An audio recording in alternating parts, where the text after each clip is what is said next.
আমাদের মুন্সিগঞ্জে বন্যার পানি চলে আসছে, আশেপাশে নিচু জায়গাগুলো পানিতে তলিয়ে গেছে, যাতায়াতের সমস্যা এবং বৃষ্টির কারণে নৌকাটাও ডুবে গেছে। তাই নৌকাটা আজকে মেরামত করলাম এবং চারদিকের পরিস্থিতি আপনাদেরকে একটু দেখালাম। আসসালামু আলাইকুম। বর্তমানে বাংলাদেশের বন্যা পরিস্থিতির মধ্যে কেউই ঠিকমতো ভালো নেই, তাও আমরা সবাই নিজ নিজ অবস্থান থেকে সতর্ক এবং ভালো থাকার চেষ্টা করি। আমাদের দেশে অনেকগুলো জেলাতে বর্তমানে বন্যার পানিতে একেবারে ছুঁইছি অবস্থা, তাও আমাদের মুন্সিগঞ্জটা আল্লাহর রহমত অনেকটা ভালো আছে। কিন্তু বর্তমানে প্রচুর পরিমাণে বৃষ্টিপাত এবং অন্যান্য জেলায় বন্যার কারণে আমাদের মুন্সিগঞ্জ তার প্রভাবটা পড়েছে। আমাদের মুন্সিগঞ্জের অবস্থান কিন্তু পদ্মার তীরবর্তী স্থানে। তো যাই হোক, আমি আপনাদেরকে দেখাই যে আমাদের মুন্সিগঞ্জ আসলে বন্যা পরিস্থিতিটা ঠিক কেমন। আম্মু আমাকে একটা হাতুড়ি আর কয়েকটা তার কাটা দিয়ে বললো যে নৌকাটা একটু মেরামত করতে। বিগত কয়েকদিন যাবত হয়েছে কি, বর্ষাকালের পানি চলে গেছিল, এবার বেশি একটা পানি হয় নাই, তো নৌকাটা আর কি আর কোনো পুকুরের মধ্যে রাখা হয়নি। নৌকাটা এখানে কোলার মধ্যে ছিল এবং প্রচুর বৃষ্টিপাতের মধ্যে ভিজে নৌকাটা এক পাশ দিয়ে পচন ধরে যায়। তো এখান দিয়ে আর কি মেরামত করতে আসছি। 2 দিন আগেও আর কি এখানে কোনো পানি ছিল না, এখন দেখেন এই যে বৃষ্টির কারণে আর বন্যার কারণে পানি কোন পর্যন্ত গড়ায় গেছে, প্রায় 1 হাঁটু পর্যন্ত পানি হবে এখানে। এখানকার পানি পরিষ্কারের জন্য আর কি নামছি নৌকাটা মেরামত করতে।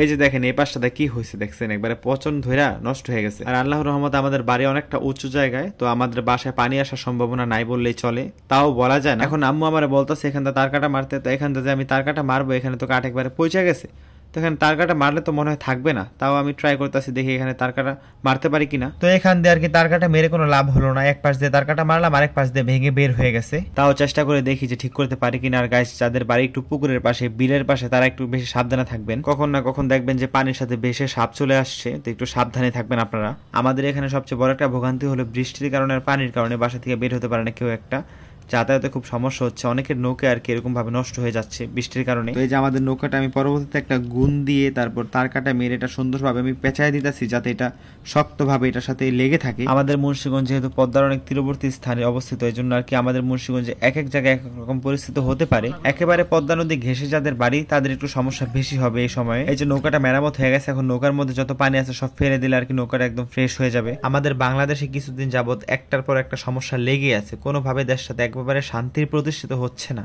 আপনারা যারা সামর্থ্যবান, অর্থশালী ও বিত্তশালী আছেন, আপনারা বিশেষ করে ফেনী, খুলনা ও সিলেটের পাশে দাঁড়াবেন, কারণ ওই অঞ্চলটা একেবারে নিম্নাঞ্চল এবং ওই অঞ্চলে কিন্তু বন্যার পরিস্থিতি খুবই ভয়াবহ। বর্তমানে বাংলাদেশে এই একটা পরিস্থিতির মধ্যেও কিছু মানুষ মজা নিচ্ছে মানবতার ফেরিওয়ালাদের নিয়ে, যারা আর কি একটা সময় বন্যার্ত মানুষের পাশে দাঁড়িয়েছিল। তাদের ঝুলিতে অনেকগুলো ভালো কাজই ছিল, বাট তারা একটা কাজে আর কি সবার বিশ্বাস হারিয়ে ফেলছে। আপনাদের কাছে আমি রিকোয়েস্ট করবো যে আপনারা এই মজা বাদ দিয়ে এখন দেশের পাশে দাঁড়ান, প্রতিহিংসা বাদ দেন, এই কাদা ছোড়াছুড়ি বাদ দেন। আর বর্তমানে বিশেষ করে ফেনীর অবস্থাটা অনেক ভয়াবহ, বিদ্যুৎ নাই, নেটওয়ার্ক অফ, আর কিছুক্ষণ পর হয়তো ফেনীর কারোর সাথে যোগাযোগে থাকবে না। আপনারা যেভাবে পারেন এগিয়ে আসেন। আর আপনারা যারা বিকাশের মধ্যে টাকা পাঠাতে চান, তারা আজ সুন্নাহ ফাউন্ডেশনের মধ্যে টাকা পাঠাবেন। আমার কাছে মনে হয় যে এটাই সবচেয়ে বিশ্বাসযোগ্য একটি জায়গা, যেটা আহমদুল্লাহ হুজুরের অধীনে। তো সর্বশেষ এটাই বলবো, সবাই এগিয়ে আসেন, সবাই পাশে থাকেন, নিজ নিজ দায়িত্বে যা পারেন করেন। যারা প্রবাস ভাই বোনেরা আছেন, তারা আমাদের মাতৃভূমির জন্য দোয়া করবেন, যাতে আমরা খুব শীঘ্রই এই পরিস্থিতি থেকে বেরিয়ে আসতে পারি। তো অনেকক্ষণ আর কি পানির মধ্যে ছিলাম, এখন বাসায় চলে যাই, বেশিক্ষণ থাকলে আবার ঠান্ডা লেগে যাবে। তো আজকের ভিডিওটা ছিল এ পর্যন্তই, সবাই ভালো থাকবেন,